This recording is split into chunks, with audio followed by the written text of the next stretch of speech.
Update. Am I the a-hole for cooking my boyfriend's family Chinese food instead of Chinese food?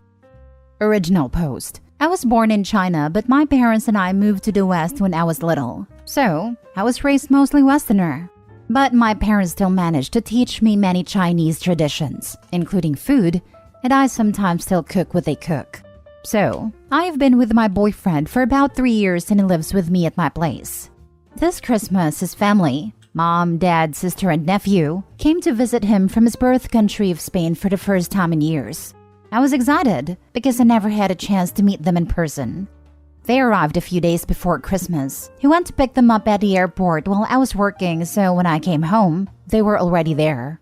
The meeting didn't go well as I would wish, because the little nephew, as soon as he saw me, started doing the eye-stretching thing. He was immediately reprimanded by his mom and grandparents, but the following days he made a lot of racist jokes in Spanish like, "What do you call someone who doesn't take a shower in Chinese? Shin shan poo." And he was barely reprimanded for that. Besides that, Christmas went great, and the next day we woke up very late. The nephew started saying that he wanted Chinese food for lunch, so my boyfriend's parents asked me if I could make it. I said sure, I was glad to do it. I cooked something my parents would do in a special occasion like these and served the table in a very traditional way, with chopsticks and everything. Then I called everybody to the table and instantly saw their disappointed faces. The nephew said, "What's this?" To which I said, "Chinese food." He grunted and said, "No, it's not," and started to throw a fit. His mom calmed him down, then boyfriend's parents told me, "This isn't what we were expecting." So I asked, "What did you expect?" And they replied, "You know, something like what they serve at restaurants." I tried to explain to them that this is something actual Chinese people eat, but wouldn't listen. They dressed up and went outside to eat at a restaurant. My boyfriend stayed at home, but then called me stupid. He said, "You knew exactly what they meant by Chinese food. I'm trying to make you look good in front of them, but you're not helping me by playing dumb." I asked him to explain himself better, but he just shouted, "When people say Chinese food, the last thing they expect is white rice. Get a freaking clue," and locked himself in our bedroom. Since that incident, they started to speak to me as a toddler, over-explaining everything they asked me to do, and stopped correcting the nephew's racist behavior. I tried to tell my boyfriend to tell them to stop, but he said, "This is your making. Now they think you're brainless." This continued till they left yesterday. My boyfriend and I now barely talk, and I wonder if it's really my fault and I should have known better. Now for the top comments before reading the update. Not a-hole. They're from Spain. If you ask them for food from their country, and then afterwards was like, "No, I want the type of stuff you'd get from Taco Bell," they'd lose their mind. Yes, I'm aware Taco Bell isn't Spanish food, but people do understand that racists lump everyone together, right? They would assume Opie's family's Mexican because they ignore every other Spanish-speaking country. They also interchange Spanish and Mexican. They're racist, and so is your boyfriend. And cut the cord and find someone who can appreciate your culture. Edited to add, he might not be the full-blown cartoon villain awful, but he does have some of it in him. His nephew was making awful behavior, and he did correct him. He belittled you for not making the right kind of Chinese food. Flipping out about serving white rice when it seems pretty standard to have white rice come with Chinese food takeout. It feels like he's gaslighting you by trying to make this your fault for their awful behavior. He might not have shown you that side before, but he did now. This, despite Opie's protests, her boyfriend is racist. Why she's okay with that is beyond me. She doesn't need to get a clue about Chinese food. She needs to invoke some self-esteem and get a spine, because this is BS. When your partner's family treats you like crap, either your partner ditches the family or you ditch the partner. When people say Chinese food, the last thing they expect is white rice. Where does this dingus thinks rice came from? This just raises questions about what Chinese restaurants serve in Spain. We were in Marbella, and for a change of pace, went out to dinner at a Chinese restaurant. Lots of Brits eating there. Noticed that the standard side wasn't rice, but French fries and chips. Never seen that at a Chinese restaurant in America. Not a-hole, but please dump this racist loser and his whole racist family. I'm sorry, but traditional Chinese or any Asian food is amazing, and they don't know what they're missing. Anyone who tries to pin their family's abuse of you on you is just as bad. This is really telling. I'm trying to make you look good to them. I'm sorry, but they came into your house, and it's expected for you to have to kiss their butts? No, dump the whole trash family. In addition to being racist, Opie's boyfriend had a gall to call her stupid and brainless for doing exactly what his family asked her to do. He clearly doesn't respect her as a person, and has proven that he'll side with his family no matter how poorly they speak to and treat her. Does your boyfriend help pay the rent and bills? Does he insult you a lot? Does he often criticize how you do things? Do you ever feel like you need to always cater to what he wants to have peace in the household? Who makes the decisions in your household? Do you both discuss things and decide on what to do? Or is he the only one making decisions that you are expected to just follow? Did you tell him you did not like the way you were treated by his family and the way he acted? If he still does not realize how wrong he and his relatives were, then that should show you what kind of person he is. I read this and had to go to the bathroom to cry a little. My answer to every single one of those questions might be upsetting for you. I never thought about it, and I'm just speechless right now. Now for the update. Hi, I'm alive. I'm sorry for disappearing for so long. A lot has happened in the last weeks, and sorry if I'm not very detailed. I'm very tired today. For those who already know my story, my boyfriend allowed his family to be racist to me. So after his family left, I tried to break up with him, but he wouldn't let me end a relationship. I tried talking to him, but he would say something along the lines of, "I'm not breaking up with you." I talked to my family about it. They were furious at him, and I had their support, especially my father. I'm so glad that they were by my side. I went to my place with my father to confront my boyfriend and break up once and for all. He didn't take it well, shouted that I can't break up with him, and he won't end a relationship. That's where my dad intervened, and they started fighting. Like fist fighting. My dad ended up being hurt, but he also landed some hits on my boyfriend. I was horrified, crying, screaming, and with no idea of what to do. My boyfriend then grabbed me, got my purse, and threw me out, and my dad followed me. He locked himself in, and we started hearing him breaking stuffs. My keys and phone were in the purse, so I couldn't go back in. So Dad called the police. They arrived like half an hour later. During that entire time, we did hear him breaking stuffs. When the cops finally arrived, tried to talk to him, but he wouldn't respond. So they broke the door, and after another fight, they arrested him. I walked inside my place with another cop and my dad, and everything was destroyed. Everything he could break was broken. From glasses, to plates, to mirrors, to holes in the walls. Every TV, my computer, my phone, coffee maker, etc. Dad pressed charges immediately. I'm terrified, and I'm still terrified. We had a trial and he is in jail now, but I think he might be deported to Spain. I'm not sure. I'm still in therapy and still living with my parents. Some of my stuffs were repaid, but I'm still not ready to come back home. Sometimes I still wake up crying in the middle of the night. I don't know if I regret standing up for myself or if I will be able to trust people in the future. I might die alone without a husband or children, and that makes me sad.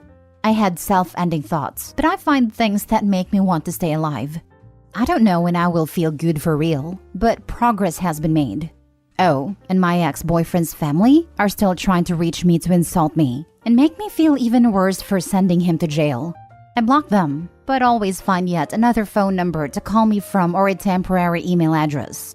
If you are reading this, thank you. I am so incredibly proud of you. You are a DV survivor. You and your father stood up to your disgusting abuser and finally got out of that awful relationship.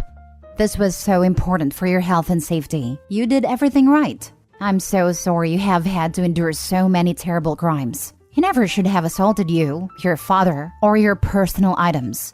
He is a sorry excuse for a human being.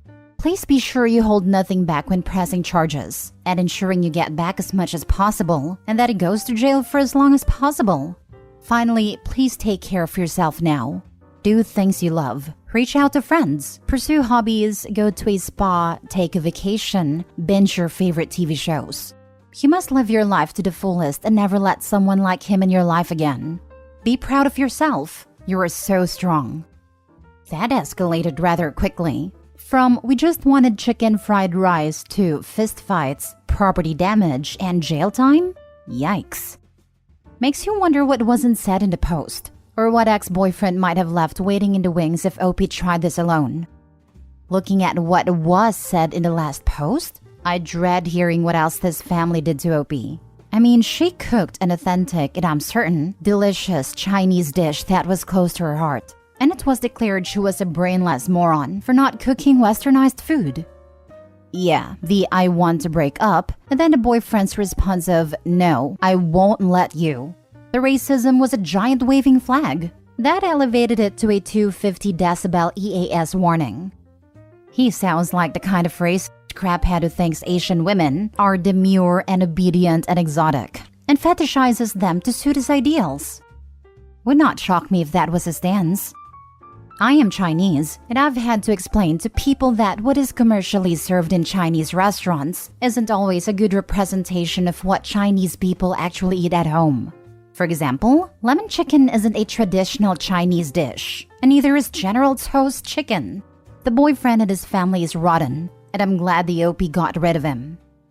Totally. An Indian friend of mine is the same about things like butter chicken. I'd love to try traditional Chinese food. OP would have made that from scratch and was probably quite time-consuming. That family's trash. Last story. Am I the a-hole for telling my sister-in-law that she doesn't have room to criticize the way I support my daughter's passions when her own husband is barely involved with her kids? My daughter Cameron is very artistic. Cam likes doodling and using certain online animation apps, but her preferred way to express herself is through street art such as graffiti. I have found an art class that specializes in graffiti for Cameron, as well as gotten her connected with specific zones where graffiti is allowed. She's staying out of trouble and it makes her happy, so I don't see any issue with it and encouraged her hobby. Some context about my sister-in-law Sydney is that she has 2 daughters, Eden and Ava, and her husband Benjamin is not involved with the girls at all. My brother-in-law is the kind of guy who brags about how he's such a man because he's never changed any diapers or attended parent-teacher meetings, and Sydney does it all. He's seemingly oblivious to the fact that this does not impress nor earn him respect from other fathers his age. Sydney constantly makes excuses for Benjamin's lack of involvement with Eden and Ava. Things along the lines of how it's her responsibility as the mother, or that since he makes more money, it is not his responsibility to step up as their father.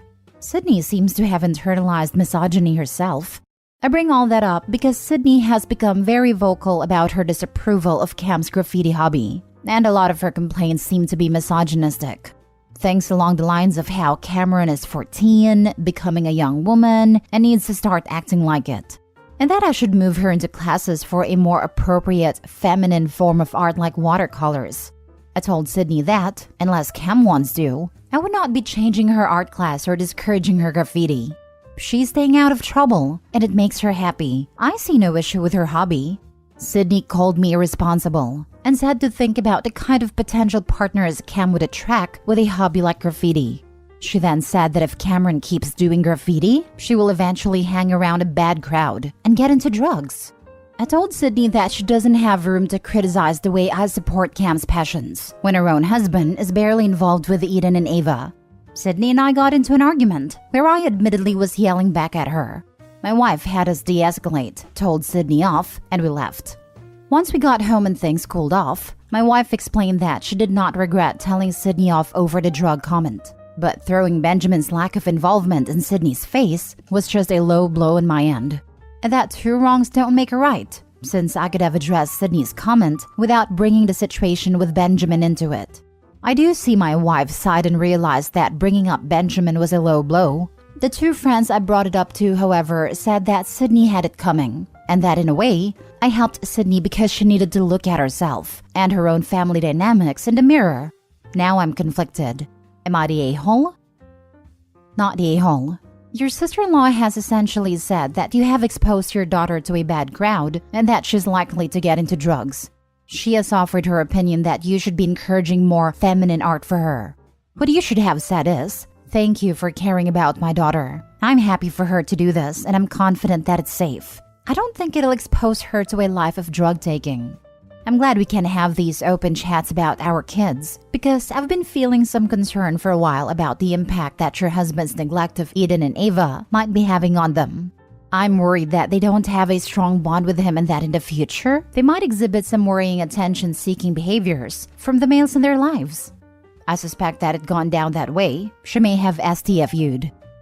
Agreed. If anything, having an established hobby that her parents support is going to keep her off drugs. Not the a-hole. Sydney needed a slap off her pedestal. It's always entertaining when people don't look at their own life and try to control others. Her husband is an a-hole, and she's a bigger a-hole for allowing him to treat her and her kids that way. I'm surprised this doesn't get brought up more often, honestly. If that dude ever brags about that crap, I would hope other people tell him what a piece he is. Also, you remind her that many girls with daddy issues seek the wrong kind of attention. She needs to worry about the effects her husband will have on her daughters. Not the a-hole. I'm sorry, but I'm surprised by the all you're the a-holes in here. In what universe is Sydney not the a-hole? It's none of her business how OP chooses to parent. OP is being supportive of their daughter's interest in the best way. Sydney and her internalized misogyny, something that's actually harmful to her daughters, can get out of OP's business. She has no right or place criticizing OP. I'm sorry, but if she didn't want OP criticizing her, she shouldn't have done it to OP. She simply got a taste of her own medicine. It was fair game. Again, play stupid games, win stupid prizes. Agree 100%. Sydney didn't just express her stupid opinion, but kept escalating when OP declined to take her advice. It sounds like she's one of those pushy jerks who will not shut up when you ignore their advice. OP gave her a taste of her own medicine, and she didn't like it. Too bad. OP is not the a-hole.